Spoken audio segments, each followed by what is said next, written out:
point out of the financialization of the whole system, but at the same time, this eviction was not stopped by the 2,000 people that were sleeping there the night before. It was stopped by the European Court of Human Rights that stopped the eviction and asked the European government, what are you going to do with these people if you finally want them out of this building? So I think that in these strategies and in the way the May 15 has been infiltrated in these different struggles and reactions, there is this sense that actually, even if we feel we are being massacred, that we are also feeling we are winning. And it's, for me, it's difficult to kind of manage these two feelings at the same time. Nevertheless, I would like to finish with some of the lines that we think are interesting to work on in the future. One, of course, is to treat, again, as Mick said, the European scale not as a solidarity space, but as a kind of the pointing out and the determination of what is the center of command, what is the political and center of command that are actually ruling our lives, where are the decisions taken. And for us, what is very interesting on that is try to understand that the problem is the same. That the problem of the people that cannot afford to pay the mortgage of a housing property in Spain is coming from the same source as the people that are having like a green renovation of their houses in Germany, and their rents rise, and they are not able to pay the rent even if they have 300 euros, like subsidy from the state. These two very different situations have the same source, and I think this is critical to understand. The other one is to understand how is the possible reappropriation of the public infrastructures that allowed until now the social reproduction, and by I mean the welfare state, and how again the Mareas education and health are trying to are not only getting back the public, but also restructuring and changing the public into something that we could use the words of the commons, more or less. And then also, and this we can discuss because it's a very Spanish situation, the May 15 challenge certain political consensus about how was the change from the dictatorship to democracy. We call this cultura de la transición, the transition culture. And for us, this is directly linked with the constituent process. Like every time has their own constitution, and we now are demanding for a constituent process that allow us to actually redefine the rules with which we are going to relate. In relation with that, we also work with a local group in Madrid. For example, we wrote this Carta por la Democracia, a letter for the democracy, as a way to start to, let's say, a movement, no? Constituent movement. And the last of the points that we are working on will be like the how to implement direct democracy at the local level, which means we will have local elections in a year and a half. How can actually, after all these years of being in the streets, how can we start to reappropriate the institutions, the political institutions, so that we find a space to operate? So, what I would like to end with is like we very often have been working on this idea that we can build an alternative world. The May 15 also said we are very slow because we are going far away, and I do agree to a certain degree, but it's also true that in order to build these spaces of autonomy, we need somehow to put some resistance so that we are not totally smashed. If you are working 12 hours a day, if most of the members of your family are unemployed, if your friends are depressed, if we have to struggle for everyday life, there is no space to build these alternatives. So the question here now is how we make this more, let's say, aggressive defense that allow this space of autonomy to be created, because otherwise in Spain, and I said I was not going to speak about the crisis, but the crisis is deepening, it's not going away. I mean, there is cuts, privatization, and employment rates every day. Every day get a new WhatsApp, a new message that said another 400 people fire here, another 1,000 people firing here, and in the speed of all the mobilizations, we are not able to stop this. So even if we want to create the alternative space, we need a stronger protection lines, because, as I said, it is amazing that we are winning and we are just losing at the same time. Thank you.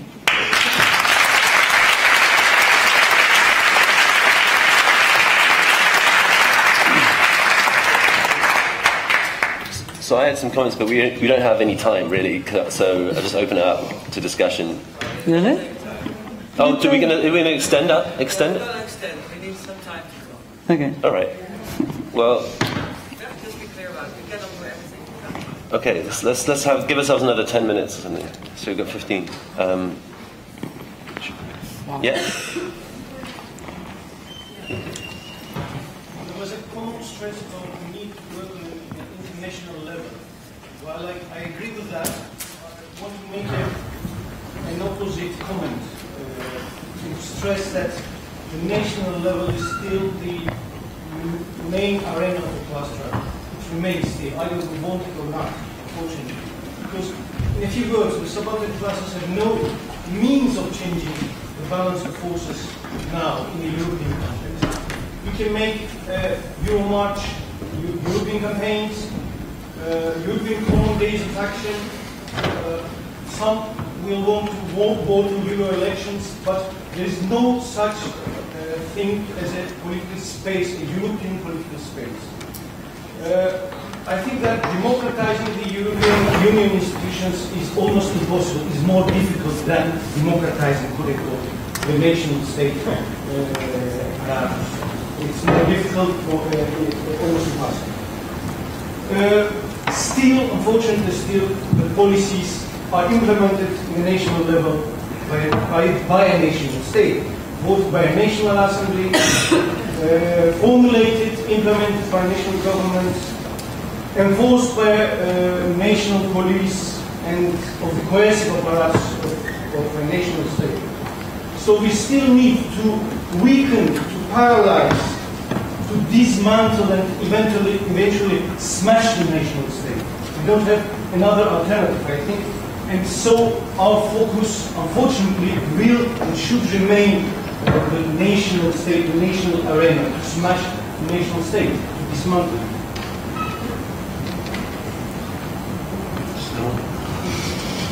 Yes, yeah.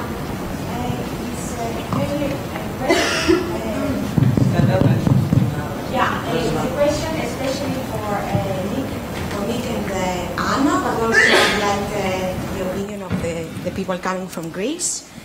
We are talking about an organization on the European level, first of all, international level as well, but let's talk about European level first.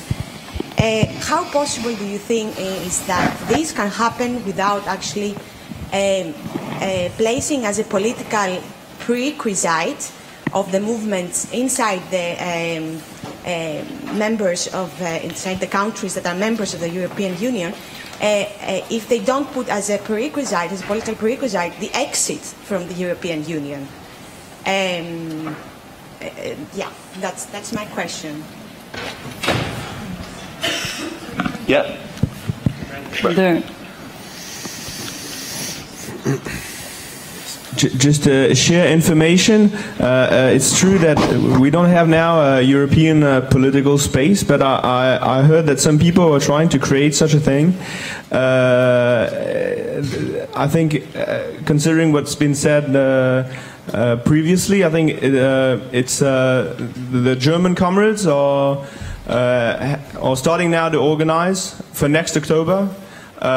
There's the inauguration of the European bank headquarters, and they have this idea with all the criticism against counter-summits, activism, but also the fact that in the past years we lacked occasions to gather on an international level. And they have this idea of inviting not just the activists from each country, But now that the conscience, that was the conscience of the activists in the anti-globalization movement, now that it's spread in the whole population, the idea is to invite all the people from Southern Europe and from different countries of Europe to smash the European Bank and prevent headquarters from being inaugurated. And I think it's kind of occasions and the process of organization for this that that should be taken as an important date. Yeah. Let's have one more question here. I guess particularly addressing the Irish speaker, I would feel like I was a bit confused because you, in your presentation, you kind of put forth that you thought nothing could be done on a national level.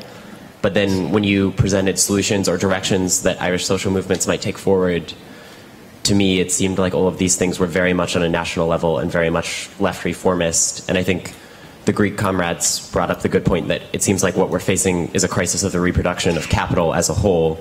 And so then when I see things like tax wealth or democratize European institutions, I'm not really sure what that looks like and how that's not on a national level, or like, are democratized European institutions a structural possibility? What do those look like? How, I mean, yeah, sorry, there just seems to be a gap between the analysis and the solution. And I'd just like to add one comment to Ricardo, which I think was a point that maybe is taken up in some of the other talks as well, where I kind of think that there's a danger in talking about the crisis as being kind of engineered. And the idea here is that, yeah, that there's a new social order of neoliberal retrenchment that's being imposed, and that the crisis is a pretext, or it's just a fabrication almost to achieve this goal, right? But of course, we can see that the retrenchment has worked, right? The retrenchment has happened. Like, anti-austerity has been defeated in every case, but the crisis has not gone away, right? I mean, debt levels in Europe are higher today than they were in 2007, and the GDP is lower, right? The crisis has not gone away at all. The ECB just cut interest rates to 0.25% last week. They're keeping the banks alive on a drip feed of negative interest rates. So the crisis is there for them as well as for us. It doesn't mean it's not also a crisis for us even more, but it hasn't gone away.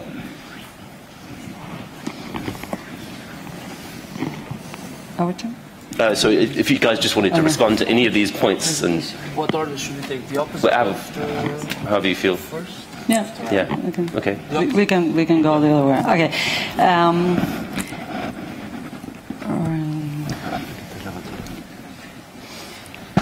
Okay. Yeah. The national scale is the scale that. Maybe my proposals are read off. We are also working on local scale, and the difficulties precisely to work on a European scale is because we lack this political space. I truly don't think we are going to build that political space with a series of anti-Semitic, like, I don't know what it's like. The last time Blockupy tried to go and smash the central bank was actually heavily contained by the military tactics of the German police. So I don't see that as a feasible plan. Honestly, right now, I mean, things may change from here to March, but right now I don't think it's going to happen, honestly. It can help organizations to talk, to organize, and to change ideas. So what I was trying to point is that, and we are sure of this, is like it or not, the decisions are implemented on a national scale, because the national scale has, let's say, the tools to be executive, but the center of command is European. And I think this we should realize, and we should go deeper on the analysis of exactly how it operates. And if it's difficult to democratize these institutions, and I agree it's totally difficult because it were built to be non-democratic. I mean, we don't even understand, most of us, how actually the different decisions, where are they taken, not exactly by which groups.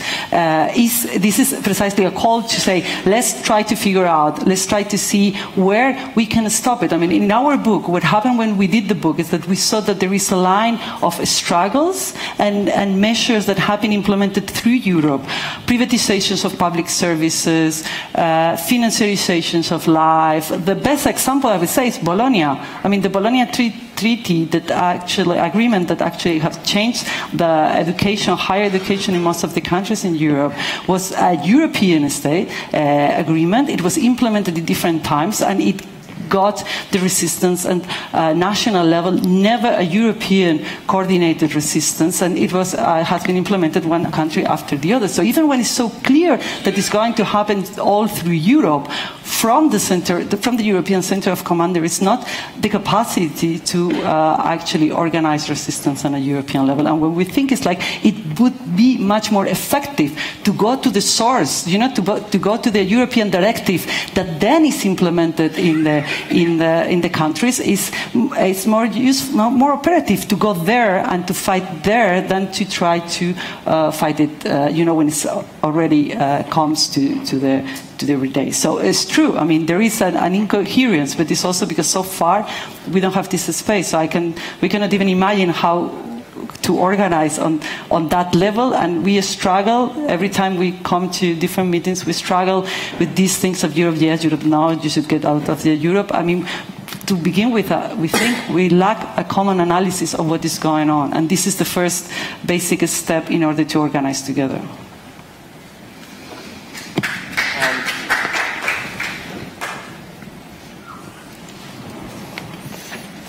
Is this working? Yeah. Okay, yeah, I just want to add to a couple of things. I basically agree with everything Anna said, and that you know, as she was outlining, I think it's not that the institutions of the nation state are, you know, a meaningless a mirage, but more so that their meaning in relation to the process of capital accumulation and neoliberalism can only be understood if we see them as part of a set of European institutions. So it's not that we don't have to operate or recognise or respond to national institutions, but more so that they have to be situated within the actual political and economic context within which they operate. The other thing is that I'd like to emphasise, it's something I feel very strongly about. In Ireland, we have previously already been in a transnational union, which was called the British Empire. We had a revolution, and we left the British Empire, right? And the basic political logic of that revolution was the equation of emancipation with this relationship between a people and a state. So if that we could get our own state, then we would be sovereign, then we would be emancipated. This was the logic of Irish republicanism. What we found out as soon as we left the British Empire was that there was a number of very basic mechanisms that the British Empire could use to condemn Ireland to economic underdevelopment and cause an 80-year-long depression, which resulted in decades and decades of poverty and mass emigration. And that is something that every colonial country has experienced.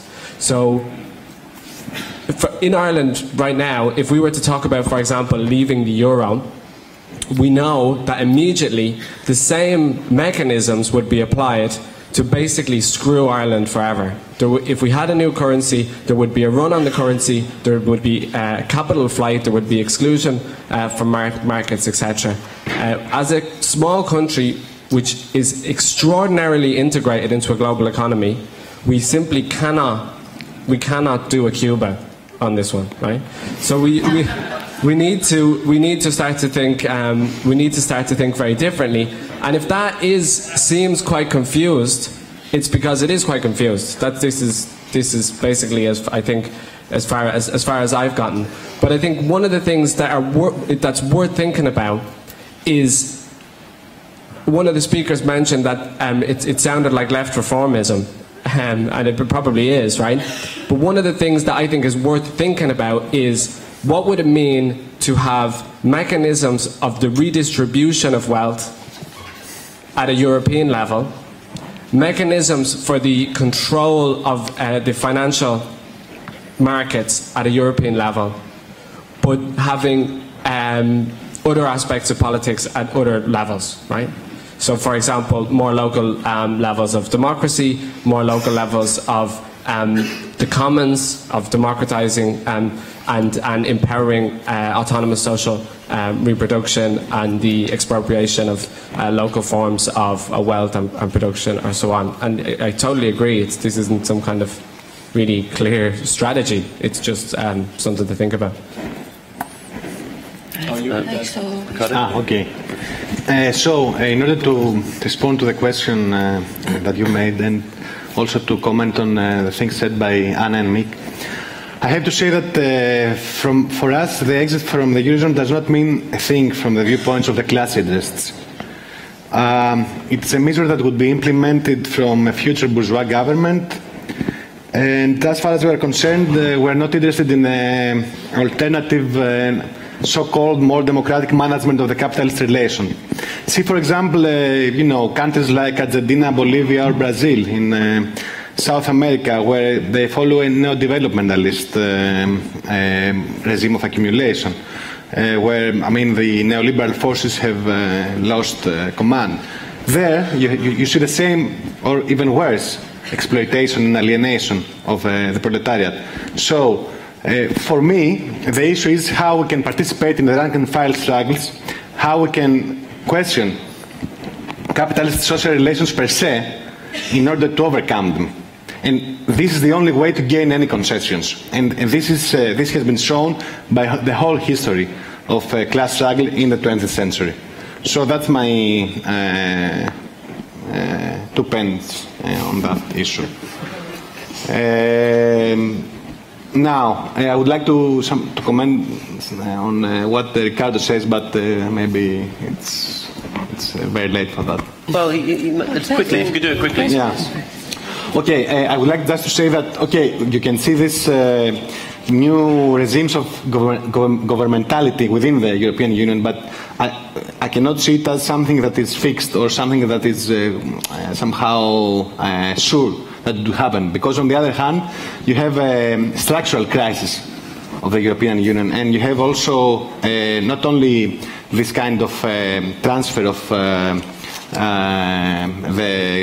regime of government to the European level, but also we have also this dissolution tendencies within the European Union, this extreme nationalism that seems that gains momentum within, especially within Greece, for example. And so I'm not sure if we can speak about, a successful imposition of a new rule of European command.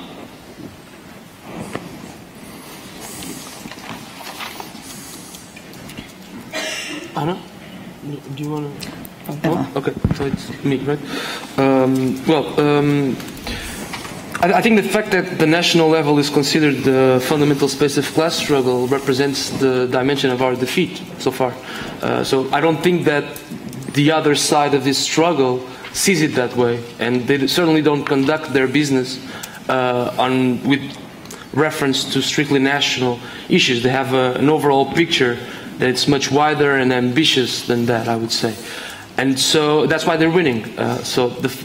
What I was saying, maybe I didn't make my point clear enough, is that we should seize this opportunity to actually build a new narrative and imaginarium of social conflict that is not about demanding things to any given institutional actor, be it national or European, and how can we build this perspective, strategic perspective of social conflict as something that's related with the correlation of strengths between the street and the institutions, the working class and the bourgeoisie, and so forth.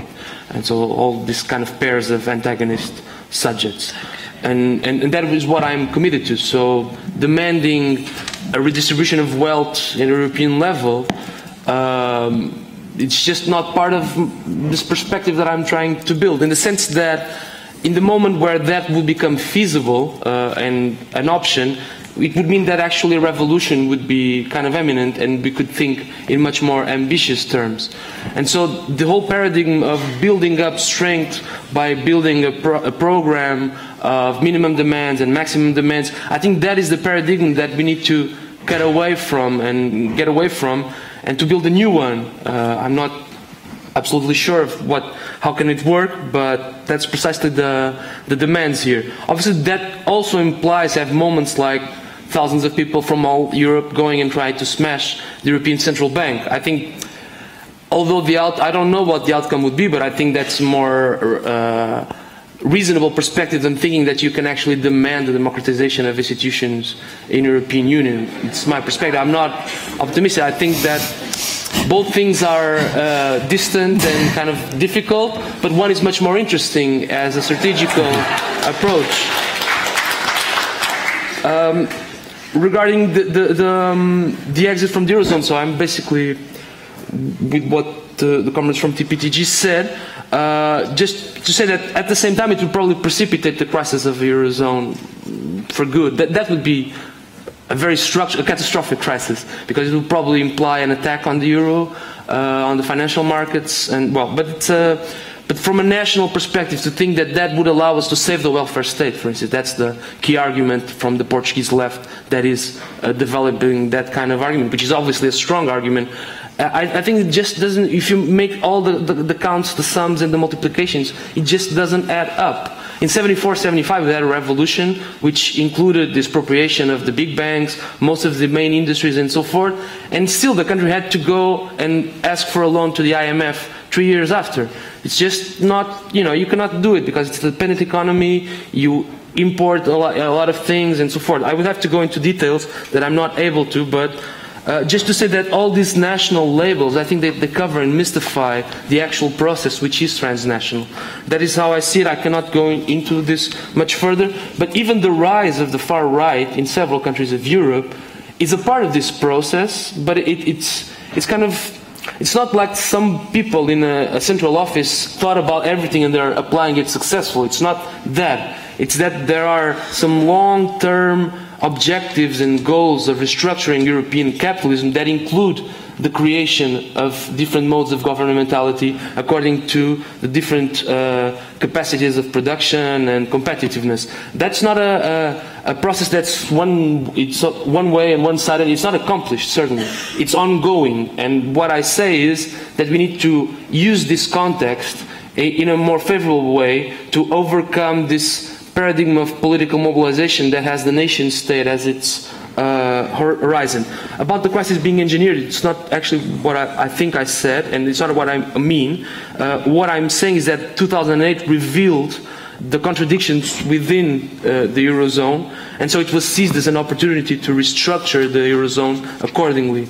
So to make those manifest differences of competitiveness and productivity, and to put that within the framework of the institutional Eurozone, the European institutions and so forth. So that was more what I was thinking about. But just to stress, the idea is that there's no one we can make demands to that would actually be willing or able to fulfill those demands. And so we need to build a politics that is not about demanding things from people, but building social relations, horizontal social relations, and a correlation of strength, I must emphasize this, that gives us more power and takes power from the bad guys. That's it. Yeah, sounds good. Yeah, that's it. Yeah. So unless there's an urgent, thing, I think we should just break with that. Okay. Thank you.